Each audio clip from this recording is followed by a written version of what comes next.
Welcome to the second place OTTO Kaggle winners call. Andreas, I'll turn it over to you for introductions first. Hi everyone. Nice to see you all. We have an echo.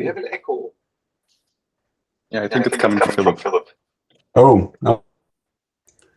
Hold on a second. I'm going to plug in my headphones. Perfect. Thanks. Yeah.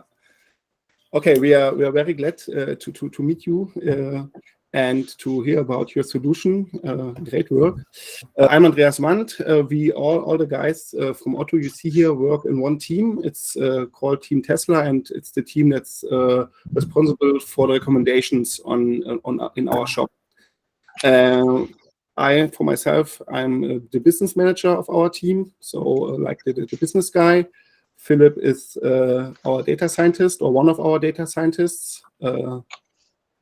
Christian is our technical lead, and David is one of our senior developers. And Philip and Timo is our other data scientist. I put him at first. Yeah. Okay, can you all hear me? Yes. Sounds good. Yeah. Okay. So I'll introduce myself, and I'll let the other team members introduce themselves. My name is Phil Margolis, and I'm a freelance data scientist based in Switzerland. And I'm a long-time Kaggler. I've been Kaggling for probably more than 10 years.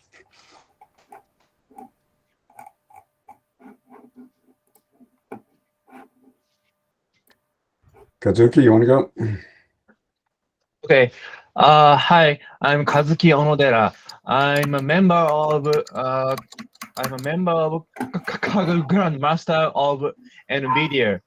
So yeah, so I'm working on NVIDIA team. Nice to meet you. And nice to meet you too. Thanks. Nice to meet you too. Hello everyone. My name is Zhan Jing. I'm a data scientist, work for US startup. I am also active Kaggler.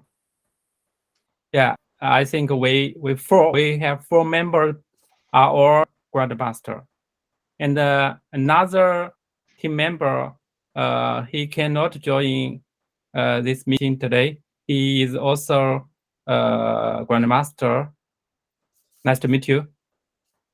Nice to meet you. Yeah, thanks Nice everyone for the introduction. Nice to meet you, and yeah, congratulations again to the second place. Really great work. Okay, I'm going to see if I can share the presentation. Kazuki, did you want to do the first couple slides, or should I do those and just continue with my part? Okay, then I will share the slide.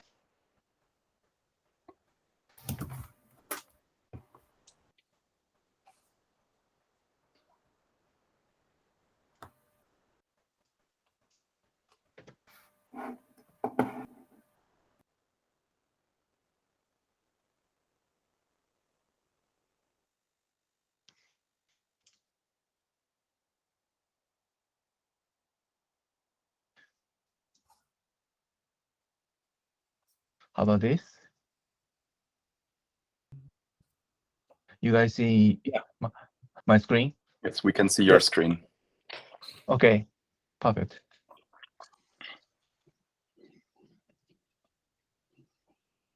So let's begin from the table of contents.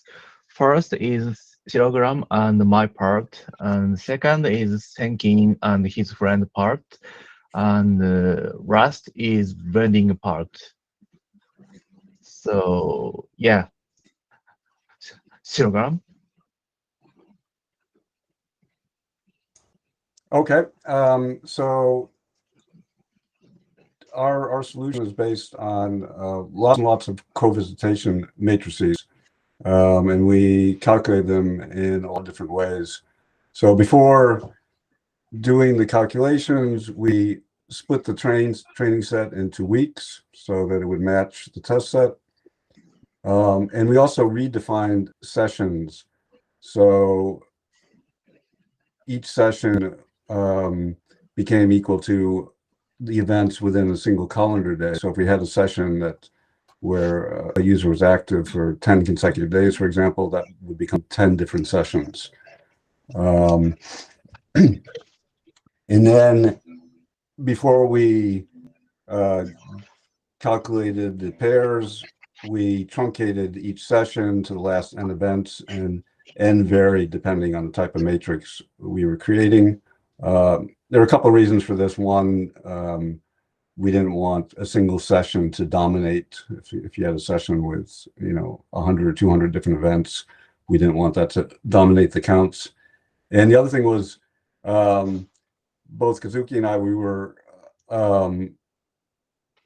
using the GPU, specifically the NVIDIA Rapids platform, and we had memory issues, so we had to limit the data in some way. So there were three basic types of pairs that we counted. So the first one, CLCA, those were clicks to either a cart or to an order. And when we were counting these pairs, we only counted them if the click preceded the cart or order. So we weren't concerned if somebody clicked after a cart or order. Then there was click to click. And then there was, when you see CA, that means a cart or an order. So we sort of treated carts and orders the same. So here CA to CA is two different AIDs, either one being a cart or an order. Then we aggregated these across all the different sessions. We had a couple different ways of weighting the aggregations. So one way was what we call an SEQ sequence, which was basically counting how close the two events were by the number of intervening events. So if two events were consecutive, they would have a score of 0 in terms of second. They would get a very high weight. If there were a lot of intervening events, the weight would be lower. It's sort of saying that pair was not as connected because they occurred so far apart. And the other way was by seconds, so same idea, but this time we count the number of seconds between the two events. Okay, next slide.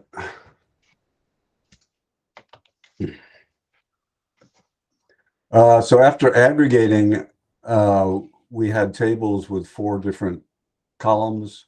So the first column was an aid, the first aid in the pair. The second column, which we called the candidate, was the second AID. Then we had our weighted count, and then we ranked them. So the ranking was per AID. For each AID in the first column, we ranked all the candidates that were associated with that AID by the weighted count. And then finally, we had 4 different windows that we used when making these calculations. So in one set, we used only the current week. In this case, when we were doing validation, we split the 4th training week into a current, so same as the test set plus a validation. Then we had the previous week. We had all weeks, which was the current week plus the 3 previous weeks. And then we had something which we called day, which was a little bit more complicated. So after doing the split, each session was truncated. And we found the last event in the session and found which day of the week that occurred on. And then we counted only the remaining days of that week. So it was sort of a way to say, okay, forget what happened in the past. We're only interested in what's going to happen in the future of this week. And this was sort of, we were able to peek into the future because some sessions were truncated before others. So we used that, which you obviously wouldn't be able to use in the real world. Okay, next slide.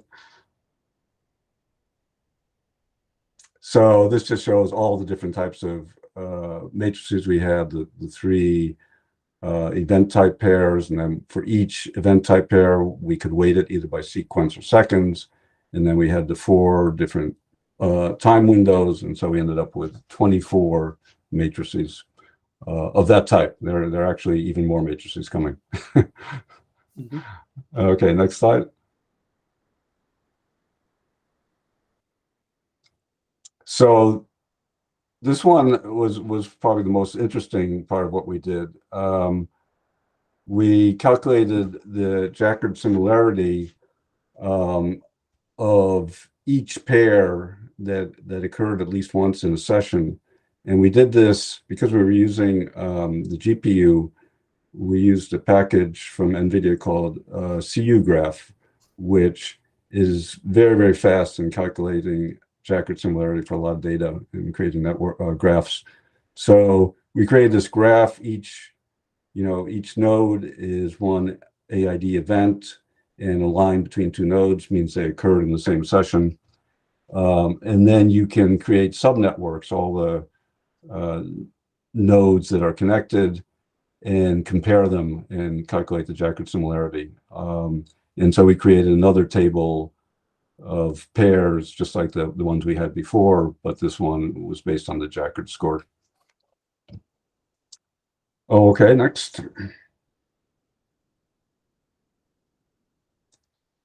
And last but not least, we used Chris Diott's solution. If you followed the challenge, you probably saw that. So he had a public notebook which did very well. And it was the same idea. He had 3 different matrices. He had somewhat different ways of weighting them and calculating them. We adapted that to what we were doing and created sort of our own heuristics for how to blend them together. And that solution by itself did pretty well. I mean, it had a CV score of 0.57 and score 0.58 on the leaderboard. Okay, next.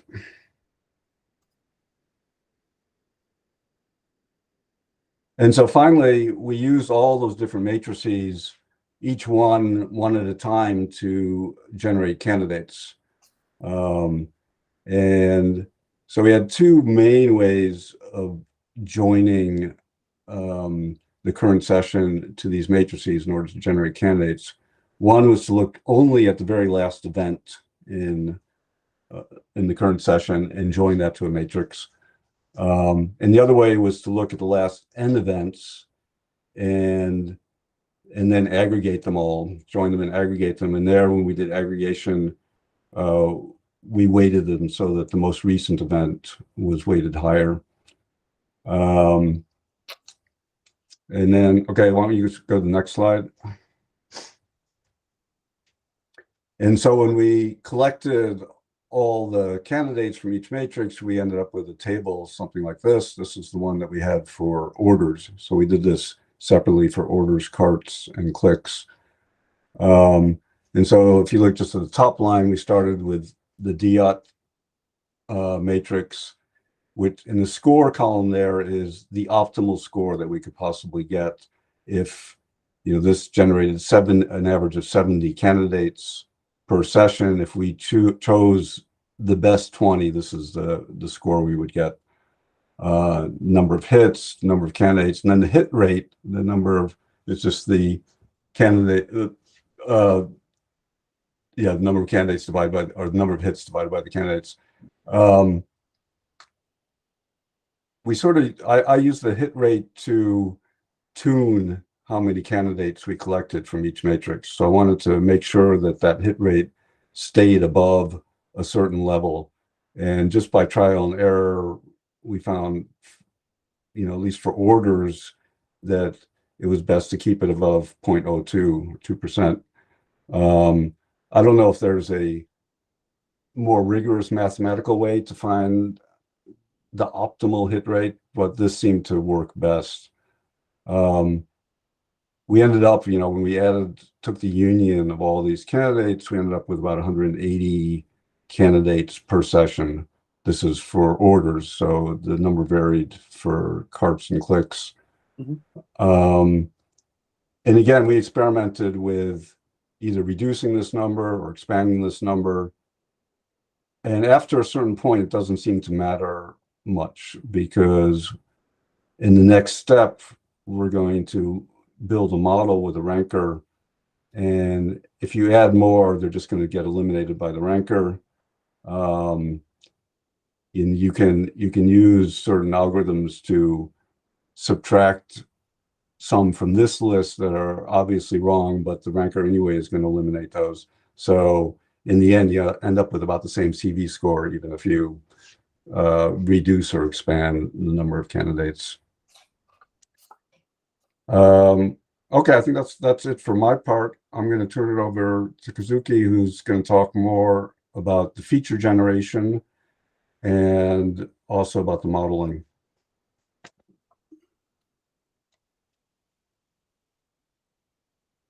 Kazuki, you're still muted, I think. Oh, sorry about that. Thank you, Shirogam. And this is my feature engineering part. And I was focusing on feature engineering because when I teamed up with Shirogam, he already had great feature and candidates. So, but there is a much room for improvement of these item-to-item features. So I was focusing on this part during the competition. So let me explain this part. First, I extracted a session and here, and then I merged the same session by session.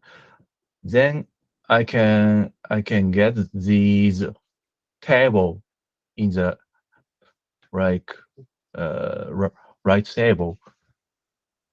Session and session AID X type X, AID Y type Y, and TS diff and sequence diff is the subtraction of TSX and TSY. Also same as sequence X and sequence Y.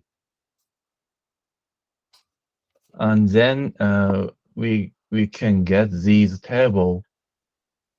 And after merging these same sessions, I generated count feature and aggregated these different features by AID X, type X, AID Y, and type Y.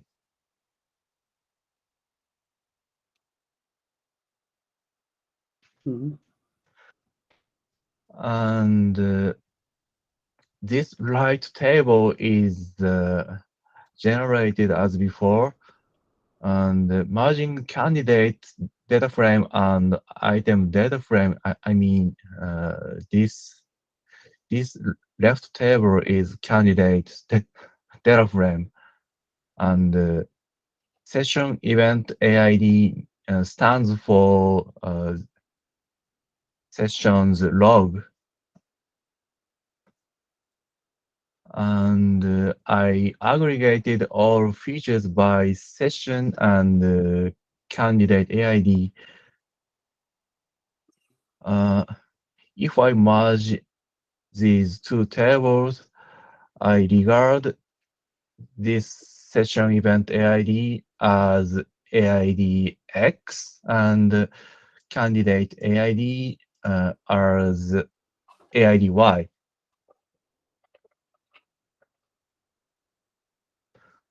In the beginning, I generated only one type Y features, e.g., order model only uses type Y equal order. After that, I added other type Y, since we have 3 kinds of type Y. Then it'll be improved from 0.595 to 0.599 by adding other two kind of type Y. This means we have to know other behavior, i.e., how the AID clicked and added to the cart even at the time of order.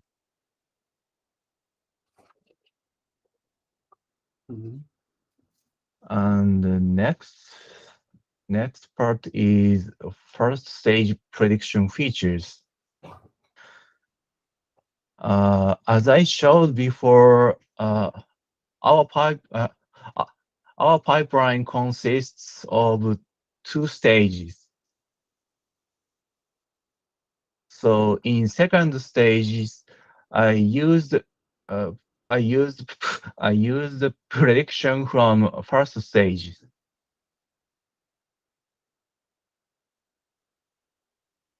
So in second stage, I generated two types of features.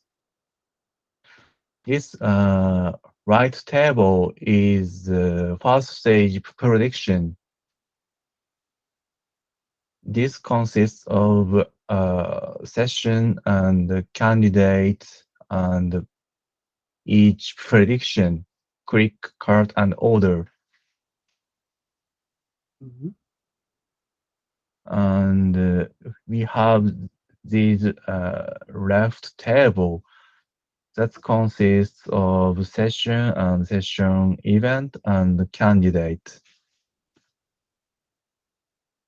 Then I can just merge prediction from first stage by candidate AID. So yeah, we have session and candidate AID same as right table. So we can just merge them. And next is merge prediction from first stage by session event AID, and then aggregate by candidate AID. As you can see, we have session event AID.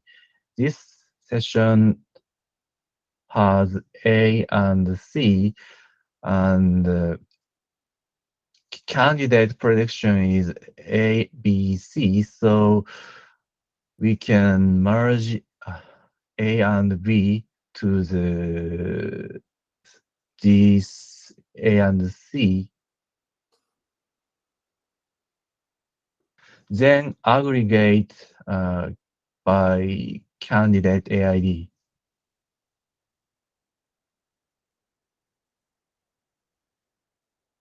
And next part is a bit similar but different. Pseudo event features. I augmented session event AID using first stage prediction. Below is example of using top two candidates as pseudo event. With this method, I could generate other features, e.g. item to item feature can be applied more since session event was augmented. Left table is actual event. This session only has clicked AID A and C. But this prediction has like this table. Then we can get this table in the right table. As you can see, the pseudo event has a lot of events. Using this table, yeah, I could generate more features.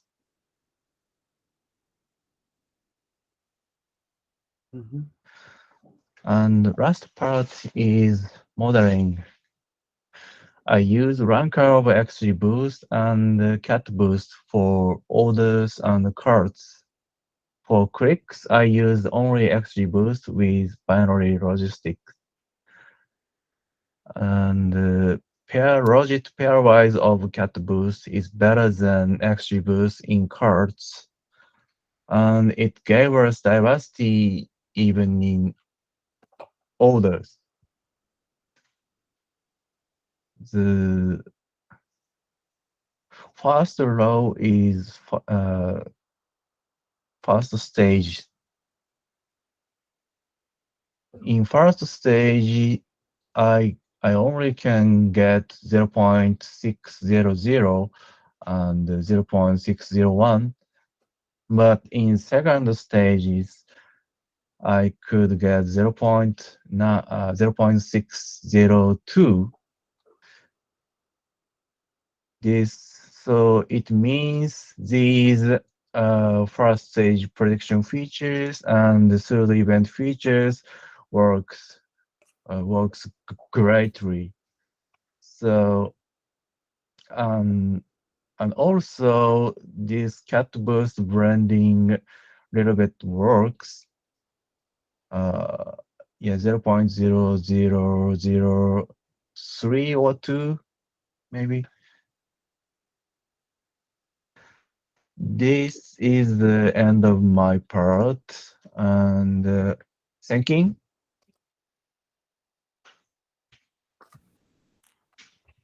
Okay, so let me introduce I and my brand solution.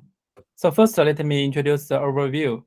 I and my friend won the last year Kaggle H&M personalized recommendation competitions. So we wanted to reuse our technologies and strategies to win this competition. But unfortunately, most of our previous technology didn't work.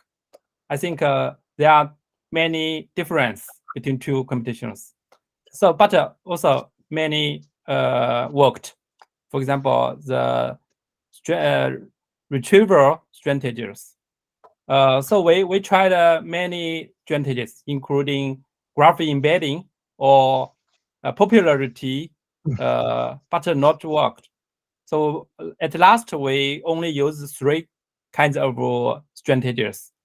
One is a repeat action, another is the next action, and the final is kinds of item collaborative filtering. But we found we can use different metrics or different weights to different to get different item-based collaborative filtering. For example, we found we can use the cut and order metrics, or click and non-click metrics, and combining all the 3 types to one metric. And about weight, we can use different type weight and occurrence time distance. It's just like 2 AID distance. And we also can use accuracy order. For example, you will a pair of A and B. A is before B, so we can give a bigger weight.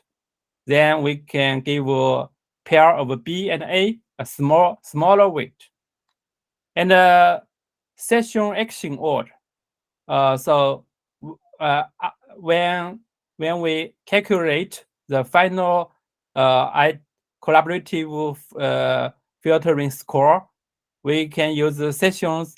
We can give sessions last AID bigger weight, and use the decay weight to each AID. Then calculate their weighted summary score. Yeah, we also use the popularity as to decrease the weight of popularity AIDs. And the stage 2 is the ranking stage. We can use we generate features just like the stage 1's strategies. And the final model I found, Cat Booster Ranker is much better than LightGBN. So our baseline is a LightGBN binary classifier. But at last, we use Cat Boost Ranker. The next page. So we used the same train and test split the code from your GitHub code. So we think this is a safe way. At last, we checked up. I think maybe a little reason. One reason is we use the same train test split as yours, so that validation is very similar with the test distribution. So we use 4 weeks data to generate 3 weeks train data, because we shouldn't keep 1 week to generate next week's labels. So we have 3 weeks train data. At validation phase, we use 2 weeks as train, and the last week as validation. And we retrain all the data for predicting test data. So we can use all 3 weeks as train data. But clicks data is too big. So at last, we only use 2 weeks as train data for click models. Next page. Okay, let me introduce some details about cards and orders retrieval strategies. Because we found cards and order very similar, so we use same retrieval for the 2 models. So first is repeat action, then use next action, and then we use the 4 kinds of item-based collaborative filtering. Like we use AID position weight, and use type weight. We use a different type weight. The different type weight is from the kernel public notebook. And the last use click and non-click metric. So we use the 6 kinds of retrieval strategies. We at last we merge them to total 200 candidates for each session.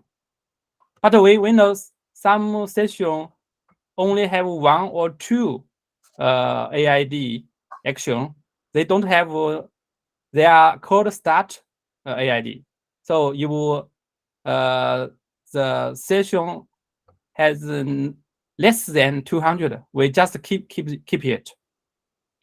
Because in last year H&M competition, we can use popularity to fill all the session, fill all the user 200. But in OTTO competition, the popularity candidates is not useful. So we adjust the different strategies top N manually to merge to last 200 candidates. We have a metric to measure the performance. So we use hit numbers. For example, if we just use 200 candidates for each session, we just check the positive labels. So at the first version, for example, for cards model, we have 285,000 candidate positive numbers. After we change and fine tuning different strategies, we can improve to 312,000. Same with orders. So this is in stage 1. We just to generate as more positive labels as more as possible. Okay, next page. So same with click models, but little different is click model. We make it simple. We don't use too many items collaborative filtering. We use item CF without weight, and also use the 2 AIDs, distance weight and position weight. Yeah, same as orders and cards. We focus on improved hit number. Okay, let's go to next page.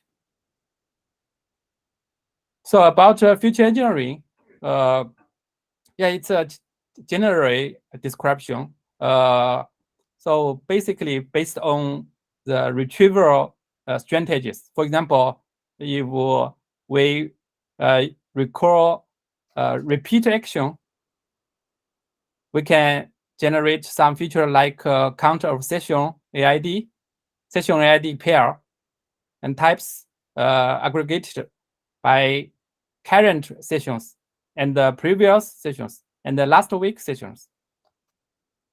About next action, we can generate count of AID, which is the next of the session's last AID. And we also use some time-based features like first and last time of session AID, and the difference between with first and last. And our most important features, I think, from collaborative filtering score features. So we can generate like maxim, summary, weighted sum of each session's last AID, last hour AIDs, or AIDs, and candidates AID pair score.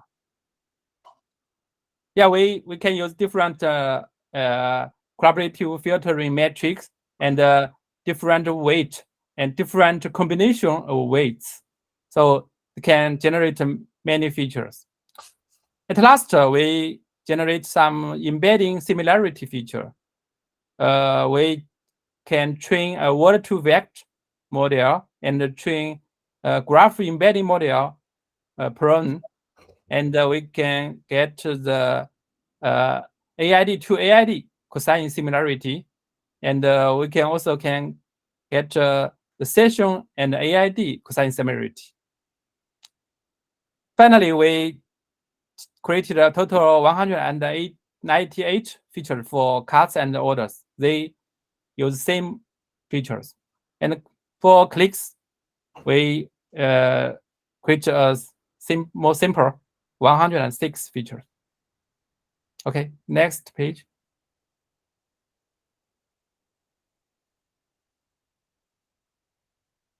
So the most important features, top 20 for cards and orders.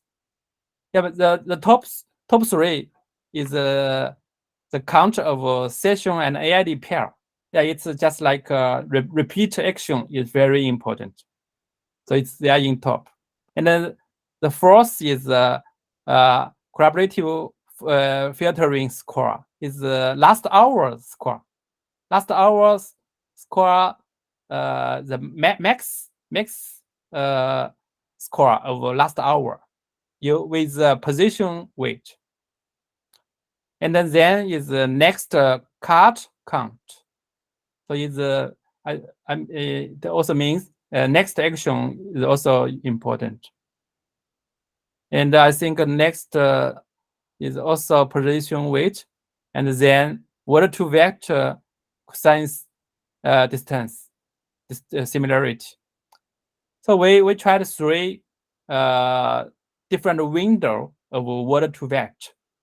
We used 3, 5, and 8 to train 3 kinds of word to vect, because the window will give different weight to AID embedding. Okay, next page.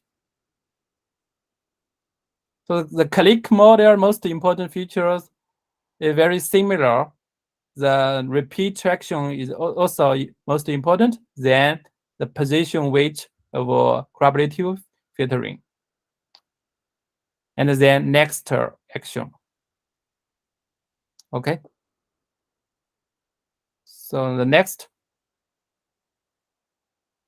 So finally, because we got a success in H&M competition using LightGBM binary classifier. So we used it until the several days before the end of the competition. But at last, I tried CatBoost Ranker. I found them much better than LightGBM. Even blend of LightGBM and the CatBoost, it almost no change. So the final, our CatBoost single model is best. So especially the cut model, the CV is from 0.4396 to 0.4416. I think it's yes, this competition is the best single model is rank model, because I think first the rank models, the CatBoost, the loss function pair-logit pairwise is strong, and another reason I think we cannot give each session same candidates, because some session can have 200 candidates. Some session only 1 or 2, very short. So it's imbalance.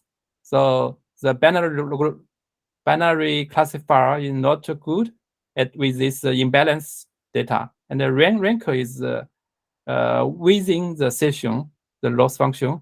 So I think rank is better for this competition. Okay, my part is over. Thank you. So our last part is branding. And our best branding ratio is 1:1, and as the table shows, Senkin's order and the cut models are better than my model, but my click model is better than Senkin's. Both our LB scores are 0.902, but we could reach 0.904 with branding. As if I remember correctly, when I compared our best submission, it only shared almost half AID. So it means almost half AID is different. So our candidates is so different. I think it's a reason.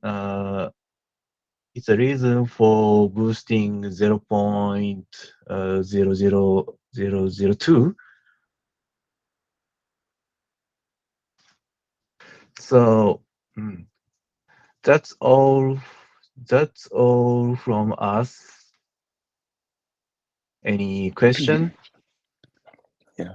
First of all, thank you for the very detailed explanation and for your impressive results. I think we have some questions for you, also some prepared. I would start with maybe the ones for Onodera. Yes. First question would be, how were the first stage predictions per candidate merged exactly? Because you said you merged the scores per candidate somehow, but didn't mention how. This part? This part, right? Yeah.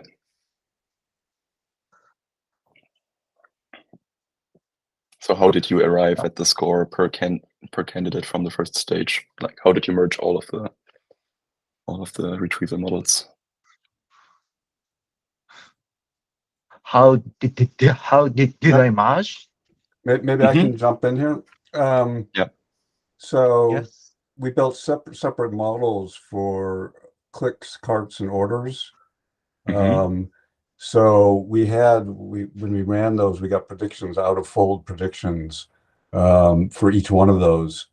And then in the second stage, we could go back and say, if we were training for orders, we could include the predictions for clicks and carts as features.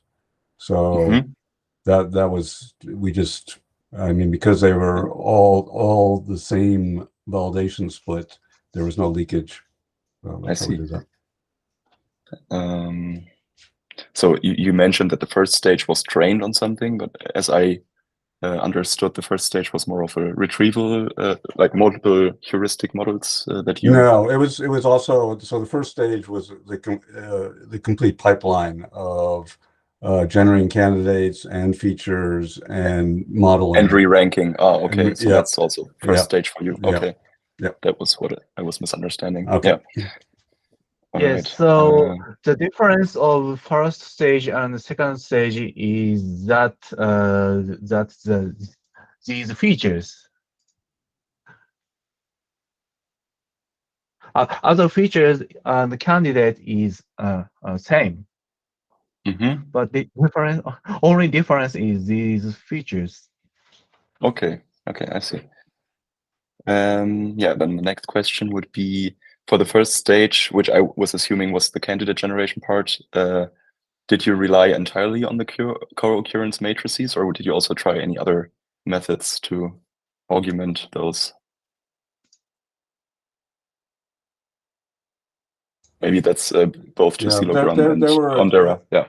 There were additional features that we included in that first stage, not just the matrices, but I forget what we looked at, but like the number of candidates, I think, was a feature, and some other things.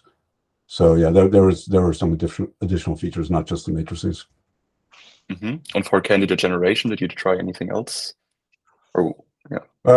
Aside from the matrices, the only other thing was just repeat action. So any AIDs that were in the session, we included those as candidates automatically. But otherwise, it was all matrices. Did you try anything else, or did you just find this was working best? No, actually, I tried a lot of things, and spent a lot of time on trying to generate candidates through session similarity. And yeah, I read that comment. Yeah, and I just couldn't get any traction at all. It didn't help. Customers are too unique. Yeah. I don't know. Maybe. Okay. Then yeah, I thought the approach with injecting those pseudo events was really interesting. I was wondering, how exactly did you inject those pseudo events into the session? Like, did you, for example, especially at which time frame or at which time order in the session did you inject those events? Right after the event that you were basing the augmentation on, or how did you do that on Ondera? That's great question. These pseudo event does not have TS features and sequence features, so I could only use these features for simple feature engineering. For example, for the collaborative filtering part, for example. Yeah, exactly. All right. So you didn't include them in the re-ranker, like the event itself wasn't included. Okay. Yeah. What else do we have? Yeah, I was wondering, why did you not try cat boost for the click prediction in your table? That was left blank. Yeah, because it was almost the same, so maybe it's and also it's time consuming, so I skipped this part. Okay. It's more time consuming than LightGBM? Yeah, I think so. Okay. And did you try any other, so this is for all of you, did you try any other re-ranking approaches apart from GBMs? And yeah, what was like the performance speed of those if you tried them? Speaking for myself, I tried XGBoost, LightGBM, and Cat Boost, and those were the only ones I tried. And in terms of speed, XGBoost and Cat Boost were faster because we were doing them on a GPU, and LightGBM does apparently have GPU support, but I couldn't get it to work. I see. Okay. And on the Onodera and Jin, did you try any other re-rankers? It's same as Flip. I only use XGBoost and Cat Boost. Yeah. I only tried cat boost ranker. Yeah, that just performed the best. Yeah. Okay, then some technical questions, because you mentioned that you used the Rapids framework for creating the co-visitation matrices. What parts of the Rapids framework did you use exactly? Was it QDF? Oh, okay, yeah, you muted, but I saw you nodding. And CUgraph. Those two, okay. Yep. Interesting. Let me see if I got some more. One question for Jin. It looked like you were not using the week 0 data at all. Is that correct? Like the first week was not used at all. Yeah. Okay. Yeah. Yeah, because we want to generate the labels. We only came from second week. Yeah, this recency bias. And yeah, maybe also regarding this topic, did you always shuffle the sessions when training on them, or did you try to train on them in a sequential order, moving from the past to the future? So we use the same seed to split to generate the session of each week. So we just only that data as a train data.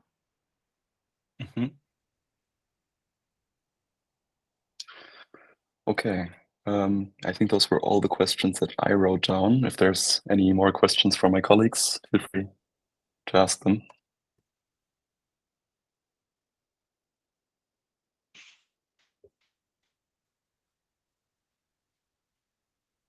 One more question that I found. Did you use negative sampling somewhere in your pipeline because of the large amount of items? Yes, of course. Negative sampling. Okay. At which points and how exactly? For training the I cat also model, sorry. I go also ahead. changed the negative sampling ratio for each types. So we did that in the when we were modeling the ranker. Yeah. So I think we had different numbers for each type. I think we sampled down to 60 negatives for orders, and I forget what the other two were, 50 maybe for carts and 30 for clicks, something like that. And those were sampled uniformly? Yep. So it was just random sample per session. All right. Yeah. Thank you. Thank you for all the answers. And yeah. Andreas, Timo, Christian, do you have any more questions? This is, from my side, it's all. Thank you very much, guys. Yeah. Great. Thank you. What an amazing international team too. To get these people together to work on this problem is kind of an exciting thing. Once again, we had different time zones, so whenever I woke up, I could see all this work having been done the day before during the night. That's great. Working 24/7. Yeah, really. Nice. So yeah, congratulations. I'll go ahead and stop the recording now.